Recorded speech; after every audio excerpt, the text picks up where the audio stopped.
फडणवीसांनी 2029 पूर्वी पंतप्रधान व्हावे, पंतप्रधान मराठी माणूस व्हावा, काँग्रेस नेते विजय वडट्टीवार यांचं वक्तव्य.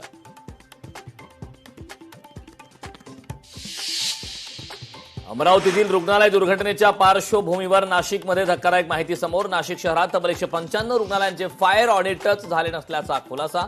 संबंधित सर्व रुग्णालयांना मार्च महिन्यात नोटिसा बजावूनही कारवाई नाही. राहुल गांधी 2 सप्टेंबरला नाशिक दौऱ्यात त्र्यंबकेश्वरला दर्शनासाठी जाण्याची शक्यता. आगामी कुंभमेळ्याच्या निमित्ताने राहुल गांधींचा नाशिक दौरा.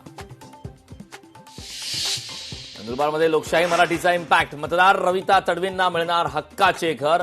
मतदाराच्या व्यथेला अखेर न्याय. लोकशाही मराठीच्या बातमीची जिल्हाधिकाऱ्यांकडून दखल. महायुतीच्या बैठकीत निधीच्या वादावरून निघाला तोडगा. ज्या जिल्ह्यांमध्ये निधीवरून महायुतीतील पक्षात मतभेद उद्भवतील तिकडे आयुक्तांमार्फत तोडगा काढण्याचा प्रयत्न. तर पुढील 15 दिवसात महामंडळ वाटपावरही होणार शिक्कामोर्तब. राहुल गांधींचं मुख्यमंत्री फडणवीसांना पत्र. आदिवासी विद्यार्थ्यांच्या प्रतिनिधींना भेटून त्यांचे म्हणणे ऐकून घ्या, पत्रातून केली मागणी. ओबीसी आरक्षणाचा मुद्दा तापला. मुंबईत आज विजय वडट्टीवार यांच्या उपस्थितीत ओबीसी समाजाच्या नेत्यांची बैठक. जेनजीशी संवाद साधण्याकरता सारेच पुढारी एकवटले. राहुल गांधी, मुख्यमंत्री फडणवीसांनंतर आता खासदार डॉ. श्रीकांत शिंदे आज मुंबईत साधणार युवकांशी संवाद. मुंबईला पाणी पुरवठा करणाऱ्या 7ही धरणांमध्ये 95.53% पाणीसाठा. पण मुंबईकरांवर पाणी कपातीचं संकट कायम. बीडमधील संतोष देशमुख खून प्रकरणाची आज सुनावणी. जिल्हा सत्र न्यायालयात होणार. सुनावणीकडे नजरा. गेल्या अनेक वर्षांपासून देवनार कचराभूमीत साचलेल्या कचऱ्याचे डोंगर साफ करण्याच्या मुंबई महानगरपालिकेच्या प्रकल्पाला महाराष्ट्र प्रदूषण नियंत्रण मंडळाकडून आता मंजुरी.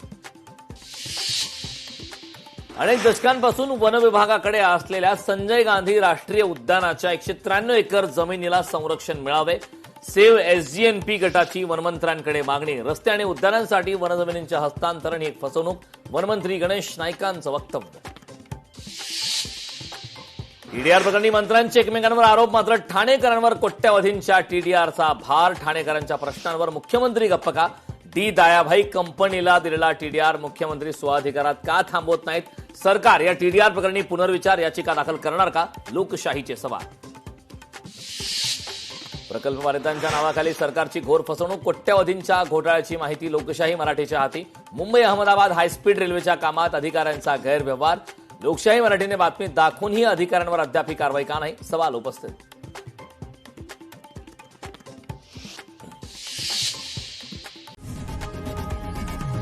लोकशाही मराठी ऐका, पहा, जागरूक रहा.